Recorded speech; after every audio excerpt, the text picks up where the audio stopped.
नमस्कार। Sanskrit online classes में आप सभी का स्वागत है। पिछली क्लास में हमने संज्ञा प्रकरण के अंतर्गत हमने यत्न या प्रयत्न क्या होते हैं, कौन कौन से होते हैं, इनके ऊपर हमने चर्चा की थी। आज हम संज्ञा सूत्रों को शुरू करने से पहले जो अच होते हैं उनके संदर्भ में हम कुछ बातें जानेंगे। तो आइए शुरू करते हैं। अच, हमारा जो आज का टॉपिक है वो है अचाम भेद निरूपणम। अर्थात ये जो अच होते हैं ये कितने प्रकार के होते हैं, अचों के भेद कौन कौन से हैं। हमें पता है कि अच जो होते हैं वो 9 होते हैं। कौन कौन से होते हैं? ए, ई, उ, री, ली, ए, ओ, आई और औ, ये अच होते हैं। यही अच क्यों होते हैं? क्योंकि माहेश्वरी सूत्रों में हम ऐसे लेकर के चय तक के जो वर्ण देखते हैं वो यही होते हैं और इनकी संख्या कितनी होती है? 9 होती है। अब हमारा प्रश्न है कि अचाम भेद निरूपण अर्थात जो अच होते हैं ये जो सभी हैं ये कितने कितने प्रकार के होते हैं। इसका मतलब ये हुआ कि ए कितने प्रकार का होता है, ई कितने प्रकार का होता है, उ कितने प्रकार का होता है, इसी प्रकार से री, ली, ए, ओ, आई, औ ये कितने कितने प्रकार के होते हैं। अब देखिए मैं यहाँ पे लिखूँ कि ए, ई, उ और री ये जो 4 होते हैं ये कितने प्रकार के होते हैं? ये 18 प्रकार के होते हैं। हमने अभी तक 2 ही सुने होते हैं, ह्रस्व और दीर्घ। 2 ही रूप हम देखते हैं इन अचों का, लेकिन ये जो ए होता है, ई होता है, उ होता है और री जो होता है ये प्रत्येक कितने प्रकार का होता है? ये 18 प्रकार का होता है। ये जो री होता है ये 12 प्रकार का होता है और ये जो ए, ओ, आई, औ ये जो 4 वर्ण होते हैं ये कितने प्रकार के होते हैं? ये भी प्रत्येक 12 प्रकार के होते हैं। ए भी 12 प्रकार का, ओ 12 प्रकार का, आई 12 प्रकार का, औ 12 प्रकार का। अब प्रश्न ये बनता है कि ये जो 4 वर्ण है ये 18 प्रकार के होते हैं और ये जो 5 वर्ण है ये 12 प्रकार के होते हैं। ऐसा क्यों होता है? इनका जो उत्तर है हम एक टेबल बनाएंगे, उनमें से हम इन प्रश्नों के उत्तर हम निकालेंगे कि ये 18 प्रकार के कैसे, ये 12 प्रकार के किस प्रकार से होते हैं। इससे पहले हम जानेंगे कि जो अच होते हैं ये मात्रा के आधार पर कितने प्रकार के होते हैं। मात्रा के आधार पर ये जो अच होते हैं ये कितने प्रकार के होते हैं? ये 3 प्रकार के होते हैं। मात्रा के आधार पर। अब वो 3 प्रकार के कौन से हैं? ह्रस्व, दीर्घ और प्लुत, ये 3 प्रकार के होते हैं। पहला है मात्रा के आधार पर। अब दूसरा प्रश्न आता है स्थान के आधार पर। स्थान के आधार पर ये जो अच होते हैं कितने प्रकार के होते हैं? तो ये भी 3 प्रकार के होते हैं। कौन कौन से? तो बात आती है उदात्त, अनुदात्त और स्वरित। तो ये स्थान के आधार पर होते हैं। उदात्त का मतलब ऊपर का भाग, अनुदात्त का मतलब नीचे का भाग और स्वरित अर्थात दोनों के मध्य का भाग। तो ये स्थान के आधार पर अच कितने प्रकार के होते हैं? 3 प्रकार के होते हैं। अब बात आती है, अगला प्रश्न है हमारा इसी से संबंधित, नासिका के आधार पर। नासिका के आधार पर अच जो होते हैं वो कितने प्रकार के होते हैं? वो 2 प्रकार के होते हैं। कौन कौन से होते हैं? एक होता है अनुनासिक और दूसरा होता है अननुनासिक। ये नासिका के आधार पर अच जो होते हैं वो 2 प्रकार के होते हैं। मात्रा के आधार पर अच कितने प्रकार के? 3 प्रकार के। कौन कौन से? ह्रस्व, दीर्घ और प्लुत। स्थान के आधार पर अच कितने प्रकार के? 3 प्रकार के। कौन कौन से? उदात्त, अनुदात्त और स्वरित। नासिका के आधार पर अच कितने प्रकार के? 2 प्रकार के। कौन कौन से? अनुनासिक और अनुनासिक। तो इन्हीं को आधार बना करके हम ये जो ए, ई, उ, री 18 प्रकार के होते हैं और री, लृ ए ओ ऐ औ ये जो 12 प्रकार के होते हैं ये इन आधार पर हम निकालेंगे। अब देखिए हम टेबल बनाते हैं और टेबल से सीखते हैं कि ये किस प्रकार से 18 प्रकार के और किस प्रकार से 12 प्रकार के होते हैं। जानने के लिए हमें केवल इतना ही याद रखना है कि ए, ई, उ और री ये 18 प्रकार के होते हैं। प्रत्येक लृ ए ओ ऐ औ ये 12 प्रकार के होते हैं। ये प्रत्येक लृ 12 प्रकार का क्यों होता है, टेबल से हम इसका आंसर निकालेंगे। और ए ओ ऐ औ ये 12 प्रकार के क्यों होते हैं, इसका आंसर भी हम टेबल से ही निकालेंगे। तो देखिए हम टेबल बनाते हैं और फिर हम ये जो 18 प्रकार के हैं 12 प्रकार के हैं इनको हम निकालते हैं। आधार रहेगा हमारा यही स्थान के आधार पर, नासिका के आधार पर और मात्रा के आधार पर। तो देखिए हम सबसे पहले क्या करेंगे, 3 कॉलम बनाएंगे जिसमें सबसे पहले हम यहाँ लिखेंगे ह्रस्व वर्ण, उसके बाद हम यहाँ लिखेंगे दीर्घ वर्ण और फिर हम यहाँ लिखेंगे प्लुत वर्ण। ह्रस्व वर्ण, दीर्घ वर्ण और प्लुत वर्ण, हम इस प्रकार से इनके 3 भाग बनाएंगे। अब देखिए ह्रस्व वर्ण क्या होते हैं, यहाँ से भी 3 प्रश्न तैयार हो जाएंगे हमारे। ह्रस्व वर्ण कितने होते हैं, दीर्घ वर्ण कितने होते हैं और प्लुत वर्ण कितने होते हैं, ये भी अपने आप में एक एक प्रश्न है। तो ह्रस्व वर्ण के मतलब क्या हुआ, जहाँ मात्रा छोटी हो। तो देखिए यहाँ सबसे पहले ए, ई, उ, री और लृ ये सभी क्या है, ह्रस्व वर्ण है। अब हम बात करेंगे दीर्घ वर्णों की। तो दीर्घ वर्ण हमारे पास क्या होंगे, आ, ई, उ, री, ए, ओ, ऐ और औ। ये वर्ण क्या हो गए हमारे, दीर्घ है, सारे दीर्घ दीर्घ दिखाई दे रहे हैं। अब बात करेंगे प्लुत वर्णों की। ए, ई, उ, री, लृ, ए, ओ, ऐ और औ। लेकिन प्लुत वर्णों की पहचान क्या होती है, प्लुत वर्ण क्या होते हैं कि प्लुत वर्ण वे वर्ण होते हैं जिनमें ह्रस्व वर्णों से 3 गुना समय लगता है। ह्रस्व वर्ण से 3 गुना समय लगेगा। तो जहां 3 गुना के लिए हम क्या करते हैं, प्रत्येक वर्ण के आगे हम इस तरह से 3 लिखेंगे। तो ये क्या दर्शाता है कि ये जो इस तरह का वर्ण होता है वो कैसा वर्ण है, प्लुत वर्ण होता है। अब देखिए ह्रस्व वर्ण कितने होते हैं, तो यहां से स्पष्ट हो गया कि ह्रस्व वर्ण कितने होंगे, 5 होते हैं, ए, ई, उ, री और लृ। दीर्घ वर्ण कितने होते हैं, तो वो 8 होते हैं। देखिए 1 2 3 4 5 6 7 8। संस्कृत में जो लृ होता है वो कभी भी दीर्घ नहीं होता, इसलिए हमने यहाँ इसमें शामिल नहीं किया। दीर्घ वर्णों की संख्या कितनी हो गई, 8 होती है।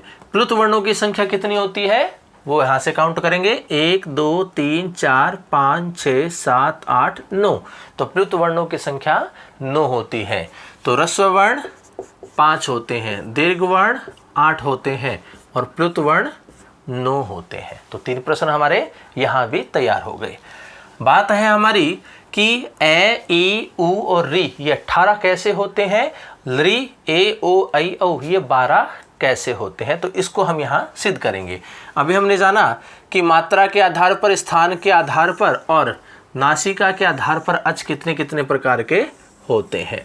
तो देखिए हमारे पास क्या थे, मात्रा के आधार पर 3 प्रकार के, स्थान के आधार पर 3 प्रकार के और नासिका के आधार पर 2 प्रकार के। तो कितना हो गया कुल 18। हमारे पास कॉलम कितने हैं, 3 हैं, ह्रस्व वर्ण के, दीर्घ वर्ण के और प्लुत वर्ण के। तो हमें 18 को इस तरह से डिवाइड करना है 3 से, तो कितना भाग आएगा हमारा, 6 आता है। तो इसका मतलब है हम यहाँ पर जो कॉलम बनाएंगे वो 6 से ज़्यादा नहीं लिख सकते। यहाँ क्या बात है, ह्रस्व। तो हम देखिए 6 बार क्या लिखेंगे, यहाँ पे ह्रस्व लिखेंगे। तो देखिए हमने सबसे पहले लिखा ह्रस्व, ये दूसरी बार ह्रस्व, ह्रस्व, ह्रस्व, ह्रस्व और ह्रस्व। 6 बार हमने ह्रस्व लिख दिया है। अब यहाँ हम 6 बार क्या लिखेंगे, दीर्घ लिखेंगे।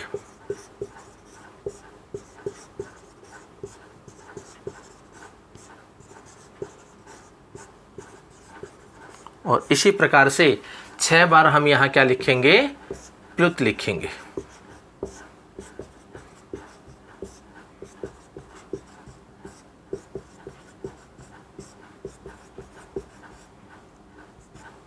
क्योंकि ये जो कॉलम है ये ह्रस्व वर्णों का है, ये जो कॉलम है दीर्घ वर्णों का है, और ये जो कॉलम है ये प्लुत वर्णों का है। तो हमने मात्रा के आधार पर लिख दिया। अब हम बात करेंगे स्थान के आधार पर, उदात्त, अनुदात्त और स्वरित का। तो देखिए हम 2 के साथ क्या लिखेंगे, उदात्त लिखेंगे। 2 के साथ हम क्या लिखेंगे, उदात्त। 2 के साथ क्या लिखेंगे, अनुदात्त लिखेंगे। और 2 के साथ क्या लिखेंगे, स्वरित लिखेंगे। इसी प्रकार से 2 के साथ हम उदात्त लिखेंगे, 2 के साथ अनुदात्त लिखेंगे, और 2 के साथ हम स्वरित लिखेंगे।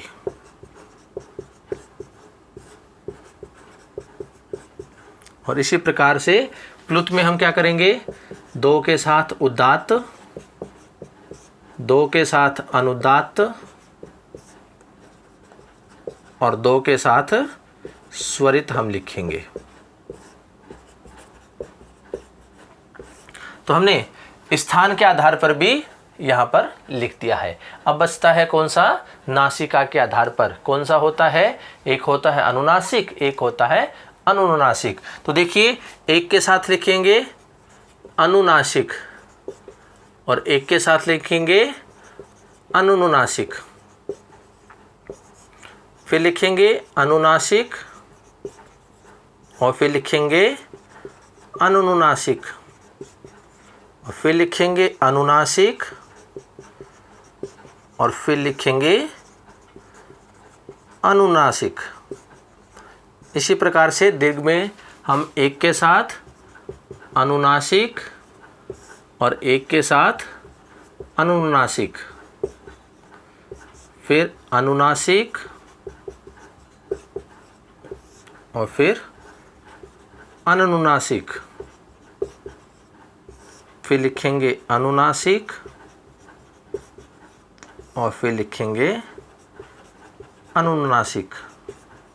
इसी प्रकार से हम प्लुत वर्णों के साथ लिखेंगे 1 के साथ अनुनासिक, और फिर अनुनासिक, फिर अनुनासिक, और फिर अनुनासिक। इसी प्रकार से यहाँ अनुनासिक, और फिर अनुनासिक। तो इस प्रकार से हमने मात्रा के आधार पर ह्रस्व, दीर्घ और प्लुत का लिखा। फिर हम मात्रा के ये स्थान के आधार पर उदात्त, अनुदात्त और स्वरित लिखा। और फिर हमने नासिका के आधार पर अनुनासिक और अनुनासिक लिखा। तो अब देखिए इस प्रकार से अचों की जो सारी स्थिति होती है वो हमने यहाँ लिख दी है। अब हम बात करेंगे कि हमने लिखा था कि ए, ई, उ और री ये कितने प्रकार के होते हैं, ये 18 प्रकार के होते हैं। तो ये 18 कैसे होते हैं, देखिए ए यहाँ पे है, ए यहाँ भी है, और ए यहाँ भी है। तो देखिए ए जो है ये कितने प्रकार का है, 6 प्रकार का। ये ए कितने प्रकार का है, 6 प्रकार का। ये ए कितने प्रकार का है, 6 प्रकार का। तो इस प्रकार से ए कितने प्रकार का हो गया, 6 + 6 + 6 18 प्रकार के हो गया। तो ए क्या होता है, ए ह्रस्व, उदात्त, अनुनासिक होता है।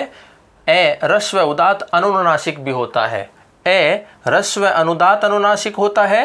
ए ह्रस्व, अनुदात्त, अनुनासिक भी होता है। इसी प्रकार से ए ह्रस्व, स्वरित, अनुनासिक होता है, और ए ह्रस्व, स्वरित, अनुनासिक भी होता है। इसी प्रकार से ये जो ए है ये दीर्घ के साथ में होगा, इसी प्रकार ये प्लुत के साथ में होता है। तो यहाँ भी ए 6 प्रकार का है, यहाँ भी 6 ए जो है 6 प्रकार का है, और यहाँ भी जो ए है वो 6 प्रकार का है। तो इस प्रकार से ए कितने प्रकार का हो गया, 18 प्रकार का हो गया। इसी प्रकार देखिए ई यहाँ भी है, ई यहाँ भी है, ई यहाँ पर भी है, तो इसलिए 6 + 6 + 6 कितना हो गया 18। तो ई भी कितने प्रकार का हो गया 18 प्रकार का हो गया। ऊ की बात करें, ऊ यहाँ भी है, ऊ यहाँ भी है, ऊ यहाँ भी है, तो ये भी ऊ कितने प्रकार का हो गया 6 + 6 + 6 18 प्रकार का। फिर बात करें री की, री यहाँ भी है, री यहाँ भी है, री यहाँ भी है, तो ये भी री कितने प्रकार का हो गया 6 + 6 + 6 18 प्रकार का। अब देखिए बात करते हैं लरी की, लरी यहाँ पे है लेकिन यहाँ पर लरी नहीं है, फिर लरी यहाँ पर है, तो देखिए 6 इसके हो गए और 6 लरी इसके हो गए, तो 6 और 6 कितने हो गए 12। इसी प्रकार से ये जो लरी होता है ये 12 प्रकार का होता है। तो लरी के कितने भेद होते हैं, लरी के 12 भेद होते हैं। क्यों होते हैं, इसका आंसर है कि दीर्घाभावात, दीर्घ का अभाव होने के कारण लरी जो है वो 12 प्रकार का होता है। लरी जो होता है वो दीर्घ रूप नहीं होता है, वह ह्रस्व रूप होता है और प्लुत रूप होता है। तो दीर्घ का अभाव होने के कारण लरी जो होता है वह 12 प्रकार का होता है। अब देखिए ये कॉलम तो यहीं खत्म हो गया, अब बचे कौन से, ये 2 कॉलम बचे, और इसमें कौन कौन से वर्ण बचे, ए, ओ, आई, औ। ये 4 वर्ण हैं वो यहाँ भी हैं, और ये देखिए ए, ओ, आई, औ, यही 4 वर्ण यहाँ पर भी है। तो इसका मतलब 6 ये हो गया, 6 ये हो गए, इसलिए हमने लिखा था कि ए, ओ, आई और औ ये प्रत्येक कितने प्रकार का होता है, ये 12 प्रकार का होता है। ए यहाँ भी है, ए यहाँ भी है, ओ यहाँ है, ओ यहाँ भी है, आई यहाँ पर है, आई यहाँ पर भी है, औ यहाँ भी है और औ यहाँ भी है। इस प्रकार 6 + 6 कितने हो जाते हैं 12। अब ये 12 क्यों हुए, क्योंकि ह्रस्वाभावात, ह्रस्व का अभाव होने के कारण। ए, ओ, आई, औ जिसको हम क्या बोलते हैं, प्रत्याहार के रूप में बोलेंगे तो इसको हम क्या बोलते हैं, एच बोलते हैं, एच बोल दे या फिर ए, ओ, आई, औ। तो ये प्रत्येक 12 क्यों होते हैं, क्योंकि ह्रस्व का अभाव होता है। तो लरी 12 क्यों होता है, दीर्घ का अभाव होने के कारण। ए, ओ, आई, औ 12 क्यों होते हैं, ह्रस्व का अभाव होने के कारण। और बचे क्या, ए, ई, उ और री, ये प्रत्येक कितने प्रकार के होते हैं, ये 18 प्रकार के होते हैं, क्योंकि ये ह्रस्व रूप भी होते हैं, ये दीर्घ रूप भी होते हैं और ये प्लुत रूप भी होते हैं। तो इस प्रकार से ये हमने जाना कि अच जो होते हैं, अच हमें पता है कि 9 होते हैं, ए, ई, उ, री, लरी, ए, ओ, आई, औ। तो ये प्रत्येक कितने प्रकार के होते हैं, इनके कितने कितने भेद होते हैं। तो ए जो होता है वो 18 प्रकार का कैसे होता है, वो हम इस टेबल से समझ सकते हैं। इसी प्रकार से लरी 12 होता है, तो लरी 12 प्रकार का कैसे होता है, इस टेबल से हम यहाँ पर समझ सकते हैं। इसी प्रकार से ए, ओ, आई, औ ये 12 क्यों होते हैं, तो इसका आंसर भी हमारे पास इस टेबल में है। याद रखने की चीज केवल इतनी है कि ए, ई, उ और री ये 18 प्रकार के होते हैं, लरी 12 प्रकार का होता है दीर्घ के अभाव होने के कारण, और ए, ओ, आई, औ ये भी 12 प्रकार के होते हैं क्योंकि ह्रस्व का अभाव होने के कारण। तो ये है हमारी टेबल अचाम भेद निरूपणम। तो अचों के भेद के लिए हम क्या करते हैं, इस टेबल से इसको समझ सकते हैं कि ये 18 और 12 प्रकार के कैसे होते हैं। तो ये था हमारा अचाम भेद निरूपणम।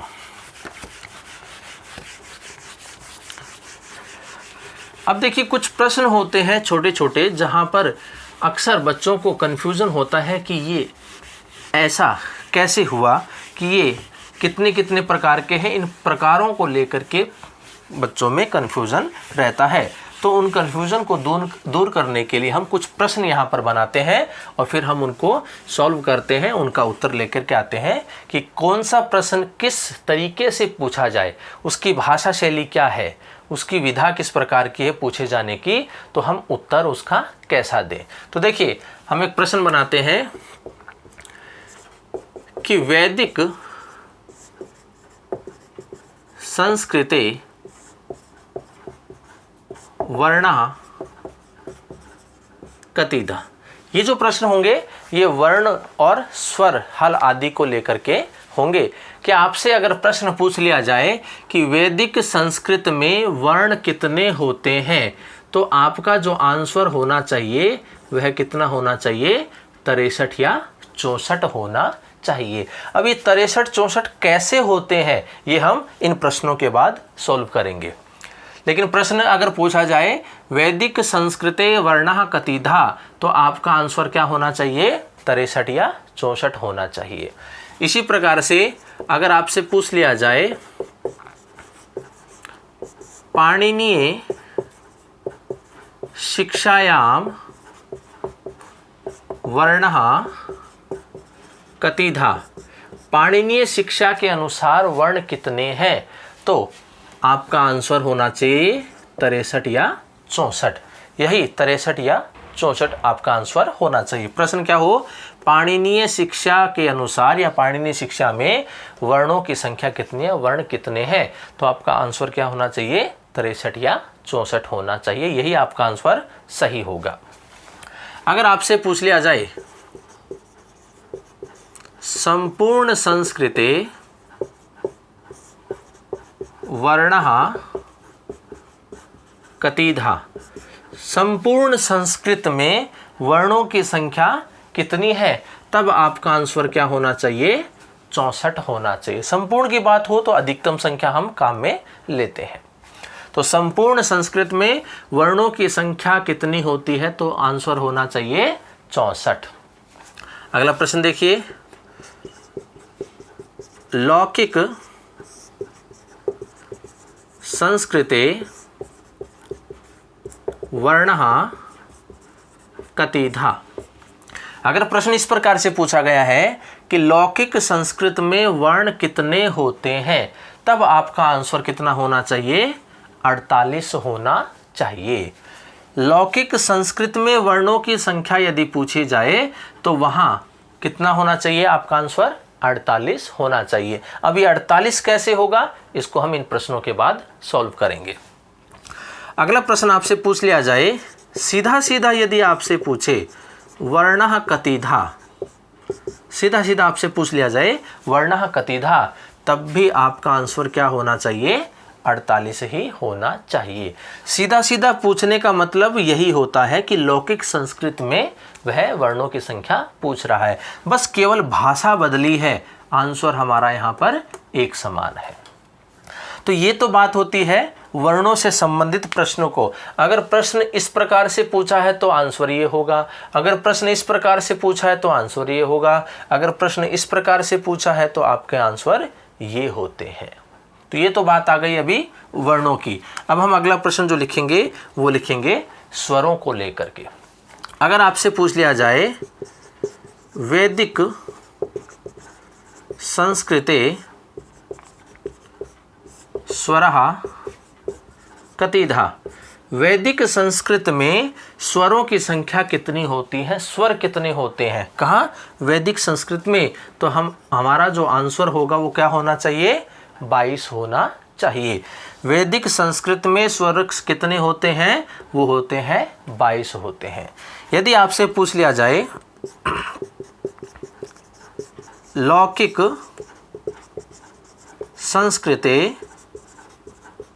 स्वरः कतिधा, यदि आपसे पूछ लिया जाए कि लौकिक संस्कृत में स्वर कितने होते हैं, तब आपका आंसर कितना होना चाहिए, 13 होना चाहिए।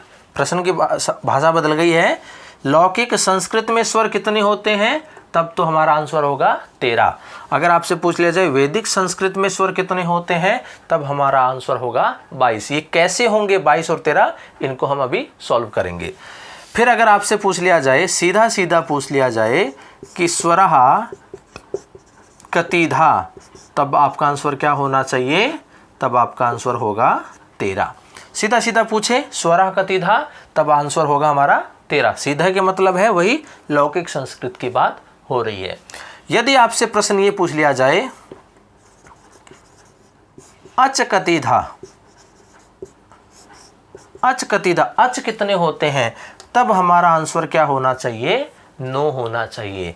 भाषा देखिए, अच पूछा तो हमारा आंसर 9 हुआ, स्वर का पूछा सीधा सीधा है, लौकिक पूछा तो हमारा आंसर 13 हुआ, वैदिक संस्कृत में स्वरा की बात करते हैं तो हमारे 22 होते हैं। और प्रश्न अंत में पूछ लिया जाए हल वर्ण कतिधा, हल वर्ण कितने होते हैं, तो वो हमारे 33 होते हैं। हल वर्णों की संख्या कितनी होती है, 33 होती है। ये हमने पहली क्लास में भी देख लिया था। अचों को छोड़कर के जो वर्ण बचे थे वो 34 आ रहे थे, लेकिन है जो वर्ण होता है वह 2 बार आता है, इसलिए हम 1 बार ही इसको काउंट करेंगे। तो वर्ण कितने बचते हैं, व्यंजन वर्ण या हल वर्ण, वो 33 ही होते हैं। अब देखिए इनको सिद्ध करते हैं कि इनके जो आंसर है वो इतने किस प्रकार से होते हैं। तो सबसे पहले हम वर्णों की स्थिति को क्लियर करते हैं कि 63 या 64 कैसे होते हैं, 64 कैसे होते हैं और 48 कैसे होते हैं। तो देखिए हम इन वर्णों को सोल्व करते हैं। तो देखिए प्रश्नों की भाषा इस प्रकार से यदि हो तो हमारे आंसर भी इस प्रकार से आएंगे। देखिए इन हम वर्णों को सिद्ध करते हैं कि 63 या 64 किस प्रकार से या 64 किस प्रकार से होता है। वर्ण की बात करेंगे तो सारे वर्ण इसमें शामिल होते हैं, स्वर व्यंजन आदि। तो देखिए सबसे पहले हमारा जो आंसर था वो 63 या 64 का, या फिर 64 का, या फिर 48 का, यही थे हमारे वर्ण। तो हम इनको सोल्व करते हैं। तो देखिए सबसे पहले हम बात करेंगे इनके लिए, 63, 64 या फिर 64 के लिए। वर्णों की बात हो रही है, यहाँ पूछ लिया जाए कि वैदिक संस्कृत में वर्ण कितने हैं या पाणिनि शिक्षा में कितने होते हैं, तो हमारा ऑप्शन था, आंसर था 63 या 64। और संपूर्ण की बात की थी तो वहाँ कितने थे, 64 थे। तो देखिए अब हम बात करेंगे स्वरों की, फिर हम यहाँ बात करेंगे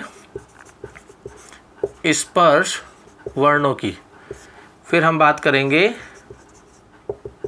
अंतस्थ वर्णों की, फिर हम बात करेंगे ऊष्म वर्णों की, फिर हम बात करेंगे अयोगवाह की, फिर हम बात करेंगे यम अयोगवाह की। देखिए अयोगवाह को हम पहले समझ लेते हैं कि प्रश्न ये आता है कि अयोगवाह कितने होते हैं, कौन कौन से होते हैं। तो ये जो अयोगवाह होते हैं ये 4 होते हैं। कितने होते हैं, 4। 4 कौन कौन से होते हैं, एक तो होता है विसर्ग, एक होता है अनुस्वार, एक होता है जिव्यामूलीय और एक होता है उपदमानीय। ये जो 4 होते हैं ये क्या कहे गए हैं, ये अयोगवाह कहे गए हैं। तो अयोगवाह कितने हैं, 4 होते हैं। ठीक है, तो इनको हमने पहले देख लिया क्योंकि अभी ये काम आ रहे हैं। अब देखिए स्वर वैदिक की बात हो रही, तो देखिए हमने प्रश्न लिखा था कि वैदिक संस्कृते है स्वरः कतिधा, तो हमारा आंसर कितना था, 22 था। वो 22 कैसे था, देखिए वैदिक की बात हो रही है तो वैदिक में ह्रस्व वर्ण भी काम आते हैं, हमारे दीर्घ वर्ण भी काम आते हैं और प्लुत भी काम आते हैं। तो ह्रस्व वर्ण कितने थे हमारे, 5, दीर्घ वर्ण कितने थे हमारे, 8, प्लुत वर्ण कितने थे हमारे, 9। तो इनको अगर हम काउंट करते हैं तो कितना आता है, ये 22 आता है। इसीलिए हमने वैदिक संस्कृत में बात की थी स्वरों की, तो हमने यहाँ आंसर क्या लिखा था, 22 लिखा था। वो इसीलिए क्योंकि वैदिक संस्कृत में ह्रस्व वर्ण भी काम आते हैं, दीर्घ वर्ण भी काम आते हैं और प्लुत वर्ण भी काम आते हैं। इसलिए ह्रस्व वर्ण 5, दीर्घ वर्ण 8, प्लुत वर्ण 9, इनको सबको जोड़ेंगे तो कितना आता है, 22। इसलिए हमने यहाँ स्वरों की संख्या कितनी मानी है, 22 मानी है। स्पर्श वर्ण कितने होते हैं, 25। इसकी परिभाषा हमने की थी कल, कादयो मावसाना, कैसे लेकर के मैं तक के जो वर्ण होते हैं वो स्पर्श वर्ण कहलाते हैं। इसका मतलब 5 जो वर्ग होते हैं वो स्पर्श वर्ण कहलाते हैं।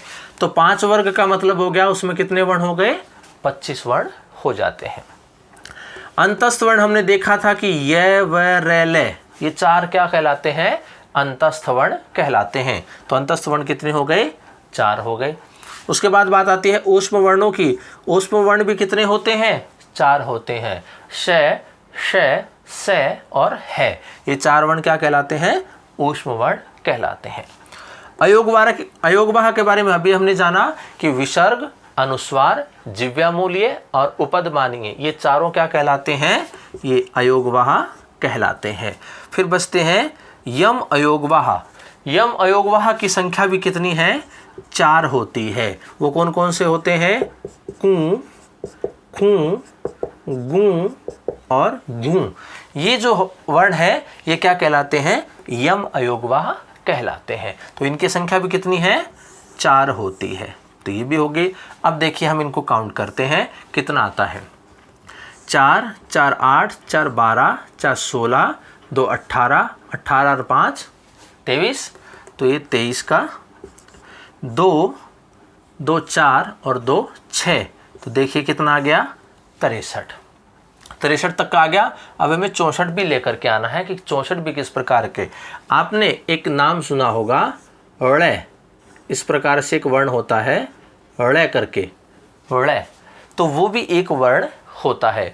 तो ये 63 या 64 की स्थिति इसी प्रकार से है कि कुछ जो विद्वान है वो इस वर्ण को स्वीकार करते हैं और कुछ जो है वो इसको स्वीकार नहीं करते हैं। ये अभी भी संशय बना हुआ है। इसी संशय की स्थिति के लिए हम क्या करते हैं? यहाँ 63 या 64 की बात करते हैं। तो 63 तो हमें यहाँ स्पष्ट दिखाई दे रहे हैं और एक ही अड़य होता है। अगर हम इसको ऐड करते हैं, इसमें जोड़ते हैं तो 64 हो जाएंगे, अन्यथा ये 63 होते हैं। तो 63 या 64 की स्थिति हमारी यहाँ क्लियर हो जाती है। अब बात करते हैं 64 की संपूर्ण की। संपूर्ण की बात करेंगे तो ये हम इसको शामिल करेंगे, तो करते ही ये कितना हो जाता है? 64 हो जाता है। तो ये स्थिति हमारी क्लियर हो गई। 63 या 64 आंसर कैसे होता है? वो इस प्रकार से होता है। 64 किस प्रकार से होता है? वो इस प्रकार से होता है।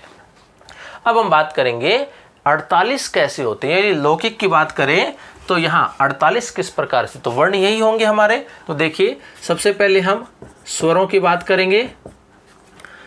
स्वर, देखिए लौकिक की बात कर रहे हैं, लौकिक की बात करेंगे तो देखिए ह्रस्व वर्ण जो होते हैं वो काम में आते हैं, दीर्घ वर्ण जो होते हैं वो काम में आते हैं, लेकिन जो प्लुत वर्ण है वो लौकिक संस्कृत में काम नहीं आते हैं, इसलिए हम उनको काउंट नहीं करेंगे। तो हम किसको काउंट करेंगे? केवल ह्रस्व वर्ण और दीर्घ वर्णों को। तो इसलिए कितने होते हैं? 8 और 5 13। इसलिए हमने यहाँ प्रश्न लिखा था कि लौकिक संस्कृत में स्वर कितने होते हैं।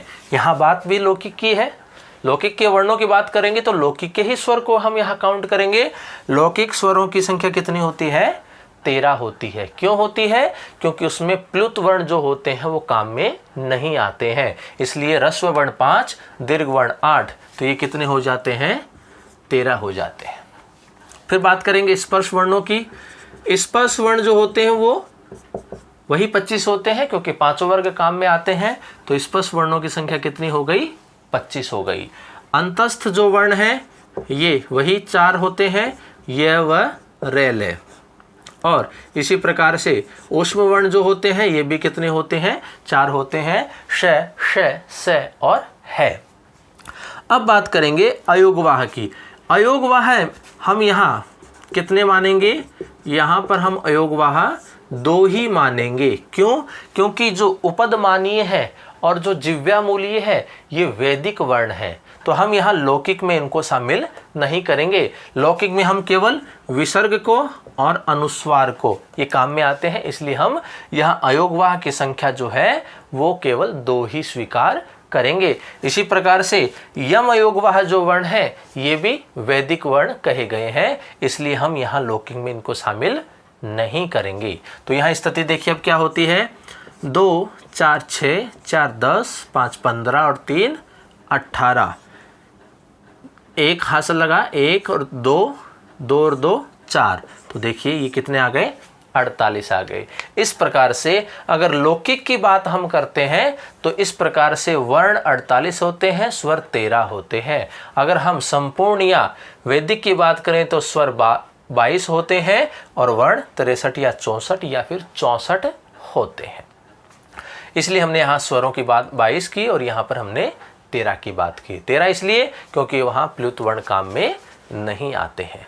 अच की बात करें कि अच के लिए हमने क्या लिखा था? 9 होते हैं, क्योंकि माहेश्वर सूत्रों में ए से लेकर के च तक के जो वर्ण है वो कितने आते हैं? 9 आते हैं। इसीलिए प्रश्न यदि पूछा जाता है कि अच कतिधा, तब हम आंसर लिखेंगे 9। यदि स्वर पूछा जाता है स्वर कतिधा, तो स्वर हम कितने लिखेंगे? 13 लिखेंगे। तो इस प्रकार से ये कुछ प्रश्न बनते हैं जिनका उत्तर हमें इस प्रकार से देना होता है। ये हमने सॉल्व किया कि 63 या 64 किस प्रकार से, यहाँ हमने सॉल्व किया कि 64 किस प्रकार से, और यहाँ हमने देखा कि 48 किस प्रकार से। यहाँ हमने देखा कि स्वर 22 किस प्रकार से, यहाँ हमने देखा कि स्वर 13 किस प्रकार से, और अंत में देखा कि अच 9 किस प्रकार से। तो इस प्रकार से कुछ प्रश्न हमारे बनते हैं जो कि अक्सर प्रतियोगी परीक्षाओं में भी पूछे जाते हैं। तो इस प्रकार आज हमने अचाम भेद निरूपणम और कुछ वर्ण और स्वरों से संबंधित कुछ महत्वपूर्ण प्रश्नों के बारे में जाना। आगे की जो क्लास होगी उसमें हम संज्ञा सूत्रों को लेकर के चर्चा करेंगे। तो आज के लिए इतना ही। धन्यवाद।